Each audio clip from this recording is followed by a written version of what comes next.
Liard Hot welcome Springs. back po sa aming channel. Second Ito, largest hot papakita ko po sa springs in inyo Canada. ang pangalawang video namin na kuha view. sa aming Insta360 camera kung ano po ang itsura ng Liard Hot Spring.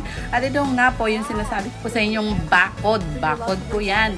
Para hindi po makapasok ang mga wild animals dito po sa Liard River Hot Spring Campground po yan, provincial campground. Maganda po mag-camping kasi yung entrance nyo rin po dyan sa, covered na po yung entrance fee dyan sa Liard Hot Spring. Pag kayo po ay dito po mismo sa Liard River Hot Spring Campground po kayo camping. Ayan po ang isa po sa aking pagkakamali. Na mas maganda po pala pag tenting ay dito ka po sa Liard River Hot Spring Campground po mag-book. Kasi ang nangyari po sa amin, doon po kami nag-book sa may Liard Hot Spring Lodge Campground po kami nag-book. Yung po pala wala po pala sila doon bakod para sa mga nagte-tenting. Ayan po, isa pong lesson yan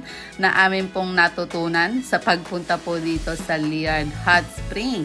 Kasi pag doon ka po sa lodge, kailangan mo pong magbayad ng entrance dyan bago ka po makapasok sa hot spring. Pero ang maganda naman po sa lodge, meron po sila dong washroom na hindi po kagaya dito sa may campground na pit lang po ang meron po sila. Ayan, kung medyo mate-arts ka. Pero kung gusto mo naman po sa lodge, agahan mo lang po ang pag-book para kasi lagi po silang busy at mahirap pong kumuha ng spot po sa kanilang mga rooms, di ba? Kasi kaya po yan po ang nangyari sa amin. Medyo na late po kami ng pagpapabook. Kaya sa campsite po kami bumagsak dahil yung aming schedule ng bakasyon hindi na po pwedeng iurong. Di ba? At ayan nga po, nakikita nyo ang ganda-ganda po ng kapaligiran. Kung kayo po ay isa pong nature lover, ayan, di ba? Ang ganda. At ito nga, ayan po, nandito na ulit kami. 10 minutes walking lang naman po mula po doon sa my parking ay makakaabot na po kayo sa hot spring. At ayan nga po, pumunta po ako dito sa medyo taas. Dahil nga po nakita namin nung unang punta kaninang umaga na mayroon po diyang hanging garden. Kaso, sarado naman po pala. Ayan. Kasi po, under renovation daw po. Dahil nga siguro may mga bumagsak na mga kahoy dyan. Hindi nakikita sa aking video. O, diba? Kaya, ayan ang inyong manang ay nag-video muna. Sinasamantala ang pagkakataon dahil nga naman napakalayo naman ng aming biyahe na para makarating dito sa second largest hot spring ng Canada. At yan po ay matatagpuan po dito sa Liard, Port Nelson. Ayan po ang Liard Hot Spring ng Port Nelson, BC. O, diba? O, nakarating po kayo sa video namin na ito, sa punto ng video namin na ito. Please subscribe naman po ng aming channel. At kung nag-i-enjoy kayo, please comment na rin po kung nagugustuhan nyo ang aming mga channel. At samahan nyo po kami, patuloy nyo po kaming samahan sa aming mga biyahe, sa aming mamasyal dito sa Canada. Kami po ang pamilyang Gala. O, di ba? At ayan naman po, pupuntahan natin yung kanilang room. Ayan po yung pit din po yan. Kaso kung maarte-arte ka, hindi mo po na naisip pumasok dyan. At ayan, balik na po tayo sa loob po ng pumasok na po tayo dito sa hot spring. At ito nga po, ipapakita ko sa inyo, meron din po yan dalawang changing room. Mayroon pong pang mga men's at meron din pong women's. So, ayan, di ba? Ang ganda. Ang social. Akala mo lang siyang swimming pool, pero hot spring po iyan. At ayan nga po, marami pong mga turista dyan ngayong araw na ito na kami po ay pumunta dyan. Kasi yung mga long drive po talaga papunta ng Alaska, talaga pong dumadaan po sila dyan para po magbabad nga po dyan sa mainit na tubig na punong-puno ng mineral at maganda sa katawan. At ayan nga po yung source po ng hot spring. At ayan, tapos na nga po kaming maglublob at babalik na po kami sa aming campsite At ayan nga po ang kwento namin. Pagbalik po namin sa aming campsite na po meron po may mga bear po doon. Kaya kami po ay nag-alsabalutan na. 3 o'clock At eto, p.m. lumarga na nga po kami. Bumalik na po kami sa town po ng Port Nelson. Mula po sa Port Nelson hanggang Liard, 4 hours driving po siya. O, diba? Babalik na lang po kami kaysa malapa po kami ng mga bear doon sa aming campsite. O, diba? Ayan. At pabalik na rin naman po kami ng Vancouver. So, kahit hapon na, ay bumalik na kami ng bayan. Hey there, nature lovers. Today, we are diving into the fascinating world of bison. Did you know that bison are the largest mammals in North America? They're also known for their incredible strength, which is why they're often called the buffalo or buffalo. Bison are herbivores, which means they feed on grasses, leaves, and other plant matter. They're a crucial part of the ecosystem, as their grazing helps maintain healthy grasslands. Bison have been an important part of human history too, providing food, clothing, and shelter to Native American tribes for thousands of years. So, there you have it. Bison are truly remarkable creatures, and we're lucky to share this planet with them. If you enjoyed this little fact, don't forget to like, share, and subscribe for more fascinating animal facts. Thanks for tuning in, and remember to appreciate the wonders of nature. Tumitigil talaga sila dyan at binibidyohan yung mga bison na yan na makikita mo dyan sa Alaska Highway 97. O, diba? Ang saya-saya mag-long drive. Ang ganda-ganda ng Canada para libutin. O, diba? Ang kailangan mo lang talaga, oras at panggas. Diba? Ang saya-saya. Ang sarap-sarap mag-long drive. O, diba? Wala na daw kami ginawa kundi maggala ng maggala. Ano natin ang buhay natin kung hindi tayo gumala? Sabi nga nila, ang ganda ng Canada. Parang paano mo makikita kung hindi ka mag-drive? O, diba? Mag-long drive tayo. Pag sa aeroplano ka sumakay, hindi mo yan sila makikita. O, diba? Ang saya-saya. Ayan, tuloy po ang ating biyahe. At nakikita nyo naman na ang ganda-ganda talaga ng Canada, o di ba? Ayan na yung mga bison na yan, hindi na natigil. Hindi ko na pinutol yung mga video kasi nga itong aming mga video ay collection po namin ng aming mga biyahe, o di ba? Ng aming family travel. Kaya ngayon kung nag-i-enjoy rin po kayo, please subscribe naman po ng aming channel at pa-comment na rin po below kung kayo po ay natutuwa at na gagalak, makipaggala sa amin. Yes! Goodbye! Liard. Liard River. Liard Hot Spring. Bye. Oh, you're lucky. You saw a bear. This is a bear country. So if you don't see a bear in a bear country, you're lucky. You're not lucky.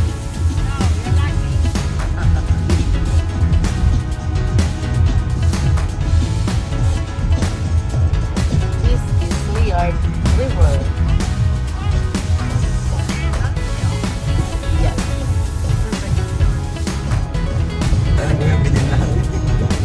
Please subscribe lang po ng aming channel at samahan nyo kami sa aming pang mga planong mga gala. Marami pa tayong pagsasamahan. Subaybayan nyo lang po ang aming mga biyahe dito sa Canada.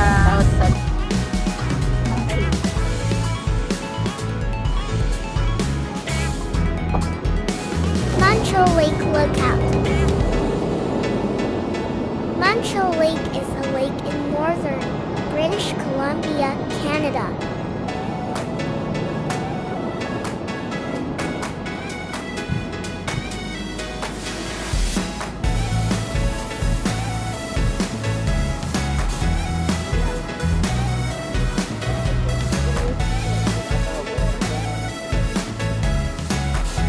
Alaska Highway 97N, miles post 463. Lake Cavito, Magnikit Ink Stickers, at Max Sulit in Penguin, or sign non-decorating Cavito.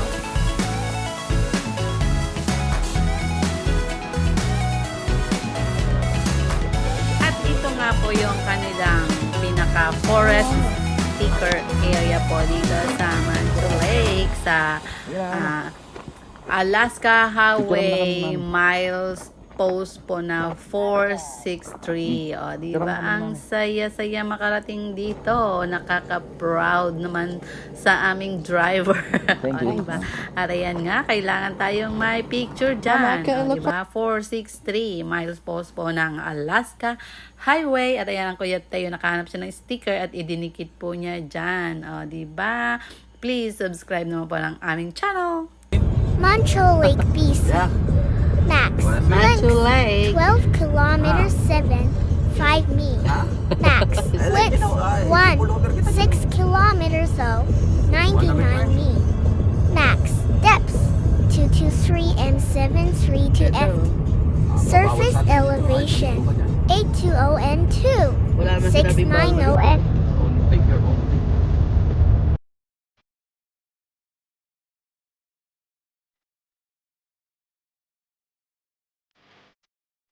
Road trip. Alaska Highway 97.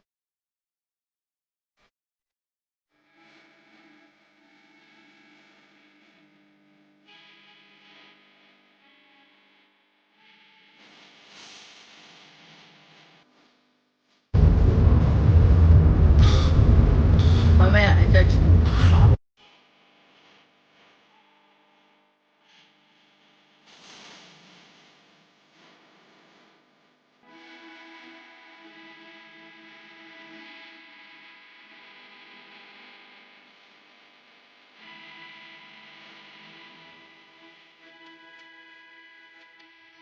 Mountain goat. The mountain goat, Orinos americanus, also known as the Rocky Mountain goat, is a cloven-footed mammal that is endemic to the remote and rugged mountainous areas of western North America. Hello Summit everyone, this as you can see, this is Summit Lake. Summit Lake. Ayan, ang ganda ng Summit Lake. Oo. Ang ganda ng Summit Lake. Ayan. Ang ganda ng Summit Lake. As mo dun o, pwede pumasok dun. Campsite. Yeah. Ayan o. Pwede yata mag-tenting dyan. Ay, wala talagang wala.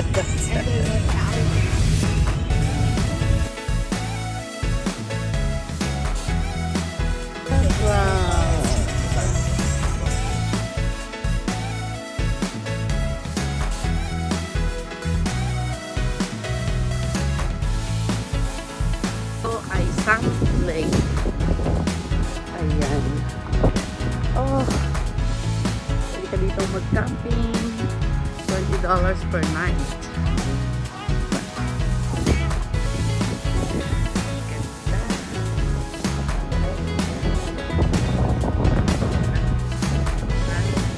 Gabay na.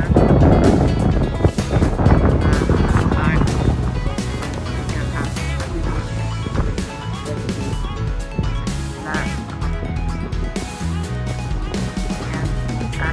Travel body, ang aming masipag na sasakyan. Diba? Dinadala kami kung saan-saan. Diba?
Black bear. Pero mas mataas. Kanina. Pag nasa taas tayo, nagkakasita lang. Mas mataas yung kanina doon sa may Corbada. Yeah.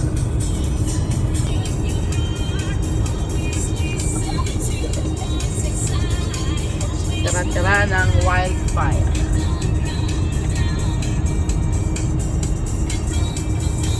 Baka yun yung plastic. Hindi pa naabot lahat. Hindi, tumubo na yung mga damo sa ilalim. May active wildfire doon. Ano yung bison? That's a bear. Fort Nelson. That's a bear. This is Yes! the bear. At ito nga po, 7:10 PM na po kami nakarating sa bayan ng Fort Nelson. At ito, maghahanap nga po kami dyan ng aming tutuluyan dahil gabi na nga po. At kailangan na rin magpahinga para kinabukasan ay maaga-aga ang aming biyahe. At ayan, nakapag-check-in na nga po kami dyan. 7:49 At pagkatapos namin PM. mag-check-in, lumabas muna kami para maghapunan. At ayan po, dito ko po tatapusin ang video namin dito sa Fort Nelson. At abangan nyo po ang aming susunod na mga video sa aming road trip, summer road Ayan, trip nandito kami sa 2024. O, New York diba? Street Ang ng saya-saya Fort mag Nelson. long drive sa Canada. Guys, Kung naman hindi kami po kayo makagala, sa Weird just Hot sit Spring. back and relax. Manood Yeah. po kayo sa aming video at parang nakagala na rin po kayo at parang nagala nyo na rin ang Canada. Weird Maraming River salamat. Hot Please Springs. subscribe po ng aming Thank channel. you for Thank you. watching.